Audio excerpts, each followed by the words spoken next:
आप सभी को जितिया व्रत की ढेर सारी शुभकामनाएं। नमस्कार दोस्तों, हमारे यूट्यूब चैनल में आपका स्वागत है। तो चलिए शुरू करते हैं जीवित पुत्रिका व्रत की संपूर्ण कथा। जितिया व्रत कथा सुने बिना जीवित पुत्रिका व्रत रह जाता है अधूरा। जितिया व्रत माताएं अपनी संतान की दीर्घायु के लिए रखती है। यह एक निर्जला व्रत है जो कि आश्विन मास के कृष्ण पक्ष की अष्टमी को रखा जाता है। मान्यता है कि इस व्रत को पूरी श्रद्धा से करने और जितिया व्रत की कथा को पढ़ने और सुनने वाले महिलाओं के बच्चे खुशहाल होते हैं और उनकी आयु लंबी होती है। आप भी जानिए जितिया व्रत की कथा विस्तार से। जितिया व्रत की कथा। एक बार नैमिषारण्य के निवासी ऋषियों ने संसार के कल्याणार्थ सूत जी से पूछा, हे सूत, कराल काली काल में लोगों के बालक किस तरह दीर्घायु होंगे, सो कहिए। सूत जी बोले, जब द्वापर का अंत और कलयुग का आरंभ था, उसी समय बहुत सी शोकाकुल स्त्रियों ने आपस में सलाह की कि क्या इस कलयुग में माता के जीवित रहते पुत्र मर जाएंगे। जब वे आपस में कुछ निर्णय नहीं कर सकी तब गौतम जी के पास पूछने के लिए गई। जब उनके पास पहुंची तो उस समय गौतम जी आनंद के साथ बैठे थे। उनके सामने जाकर उन्होंने मस्तक झुकाकर प्रणाम किया। तदंतर स्त्रियों ने पूछा, हे प्रभु, इस कलयुग में लोगों के पुत्र किस तरह जीवित रहेंगे, इसके लिए कोई व्रत या तप हो तो कृपा करके बतलाइए। इस तरह उनकी बात सुनकर गौतम जी ने बोले, आपसे मैं वही बात कहूँगा जो मैंने पहले से सुन रखा है। गौतम जी ने कहा, जब महाभारत युद्ध का अंत हो गया, द्रोण पुत्र अश्वत्थामा के द्वारा अपने बेटों को मरा देखकर सब पांडव बड़े दुखी हुए तो पुत्र के शोक में व्याकुल होकर द्रौपदी अपनी सखियों के साथ ब्राह्मण श्रेष्ठ धौम्य के पास गई और उसने धौम्य से कहा कि हे विपेंद्र, कौन सा उपाय करने से बच्चे दीर्घायु हो सकते हैं, कृपा करके ठीक ठीक कहिए। धौम्य बोले, सतयुग में सत्य वचन बोलने वाला, सत्यचरण करने वाला समदर्शी जीवुतवाहन नामक एक राजा था। एक बार वह अपनी स्त्री के साथ अपनी ससुराल गया और वहीं रहने लगा। एक दिन आधी रात के समय पुत्र के शोक से व्याकुल कोई स्त्री रोने लगी, क्योंकि वह अपने बेटे के दर्शन से निराश हो चुकी थी।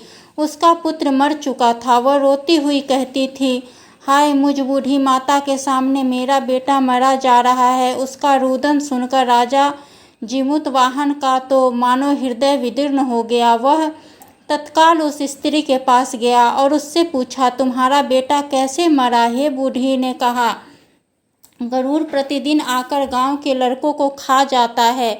इस पर दयालु राजा ने कहा, माता अब तुम रो मत, आनंद से बैठो, मैं तुम्हारे बच्चे को बचाने का यत्न करता हूँ। ऐसा कहकर राजा उस स्थान पर गया जहाँ गरुड़ आकर प्रतिदिन मांस खाया करता था। उसी समय गरुड़ भी उस पर टूट पड़ा और मांस खाने लगा। जब अतिशय तेजस्वी गरुड़ ने राजा का बायां अंग खा लिया तो झटपट राजा ने अपना दाहिना अंग फेरकर गरुड़ के सामने रख दिया। यह देखकर गरुड़ जी ने कहा, तुम कोई देवता हो, कौन हो तुम, मनुष्य तो नहीं जान पड़ते। अच्छा अपना जन्म और कुल बताओ। पीड़ा से व्याकुल मन वाले राजा ने कहा, हे पक्षीराज, इस तरह के प्रश्न करना व्यर्थ है। तुम अपनी इच्छा भर के मेरा मांस खाओ। यह सुनकर गरुड़ रुक गए और बड़े आदर के साथ राजा के जन्म और कुल की बात पूछने लगे। राजा ने कहा, मेरी माता का नाम है सेव्या और मेरे पिता का नाम शालिवाहन है।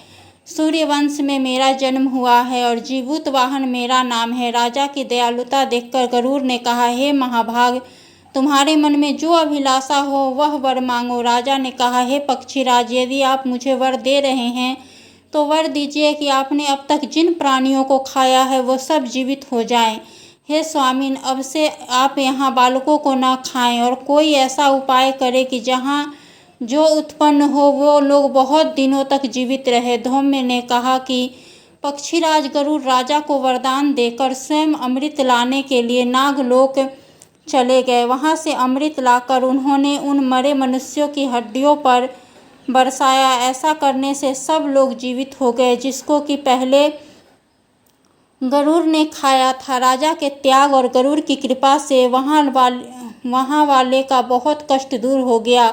उस समय राजा के शरीर की शोभा दूनी हो गई थी। राजा की दयालुता देखकर गरुड़ ने फिर कहा, मैं संसार के कल्याणार्थ एक और वरदान दूंगा। आज आश्विन कृष्ण सप्तमी से रहित शुभ अष्टमी तिथि है। आज ही तुमने यहाँ की प्रजा को जीवन दान दिया है। हे वत्स, अब से यह दिन ब्रह्म भाव हो गया है। जो मूर्ति भेद से विविध नामों से विख्यात है, वही त्रैलोक्य से पूजित दुर्गा अमृत प्राप्त करने के अर्थ में जीवित पुत्रिका कहलाई है।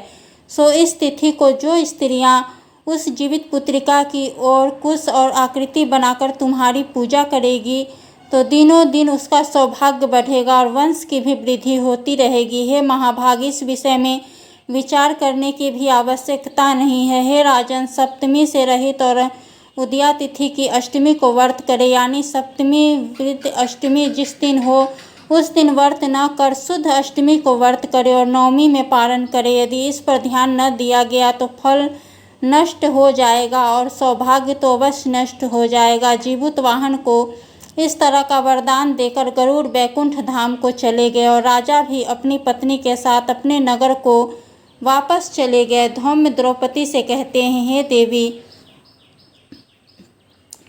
मैंने यह अतिशय दुर्लभ व्रत तुमको बतलाया है। इस व्रत को करने से बच्चे दीर्घायु होते हैं। हे देवी, तुम भी पूर्वोक्त विधि से यह व्रत करो और दुर्गा जी का पूजन करो तो तुम्हें अभिलाषित फल प्राप्त होगा। मुनिराज धौम्य की बात सुनकर द्रौपदी के हृदय में एक प्रकार का कौतूहल उत्पन्न हुआ और पूर्ववासिनी स्त्रियों को बुलाकर उसके साथ यह उत्तम व्रत किया। गौतम ने कहा, यह व्रत और इसके प्रभाव को किसी एक चील ने सुन लिया और अपनी सखी सियारिन को बतलाया। इसके बाद पीपल वृक्ष की शाखा पर बैठकर उस चील ने उस वृक्ष के खोते में बैठकर सियारिन ने भी व्रत किया। फिर वही चील किसी उत्तम ब्राह्मण के मुख से यह कथा सुन आई और पीपल के खोते में बैठी हुई अपनी सखी को सुनाया। सियारिन ने आधी कथा सुनी थी कि उसे भूख लग गई और वह उसी समय 100 से भरे हुए शमशान में पहुंची। वहां उसने इच्छा भर मांस का भोजन किया और चील बिना कुछ खाए पिए रह गई और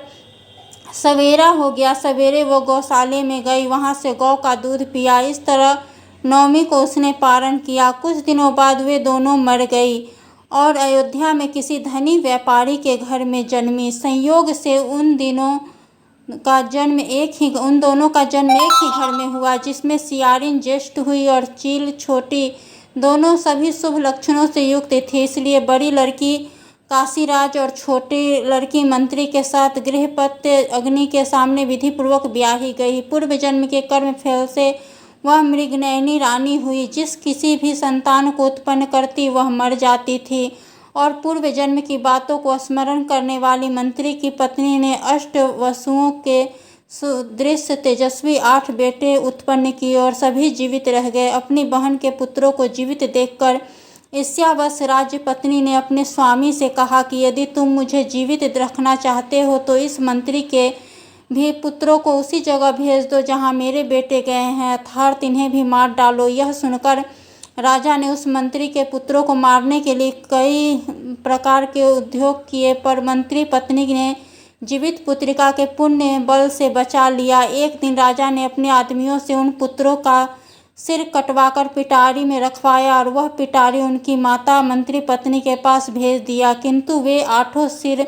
बेशकीमती जवाहरात हो गए और भले चंगे वे 8 लड़के अपनी माता के पास वापस चले गए। उनको जीवित देखकर राजपत्नी को बड़ा विस्मय हुआ। अंत में वह मंत्री की पत्नी के पास आई और उसने पूछा, बहन, तुमने ऐसा कौन सा पुण्य किया है जिसके बार बार मारे जाने पर भी तुम्हारे बेटे नहीं मरते? इस पर मंत्री की पत्नी ने कहा कि पूर्व जन्म में मैं चील थी और तुम सियारिन, दोनों ने व्रत किया था। तुमने व्रत के नियमों का भली भांति पालन नहीं किया था और मैंने किया था। इसी दोष से हे बहन तुम्हारे बेटे नहीं जीते हैं। और राजरानी, अब भी तुम जीवित पुत्रिका व्रत को करो तो तुम्हारे बेटे दीर्घायु होंगे। मैं तुमसे सच सच कह रही हूँ। इसके कथा अनुसार रानी ने व्रत किया, तभी से उसके कई बेटे सुंदर और दीर्घायु होकर बड़े बड़े राजा हुए। सूत जी कहते हैं कि सब प्रकार का आनंद देने वाला मैंने यह दिव्य व्रत बतलाया। स्त्रियां चिरंजीवी संतान चाहती हो तो विधि पूर्वक यह व्रत को करें। जय जीमूत वाहन भगवान।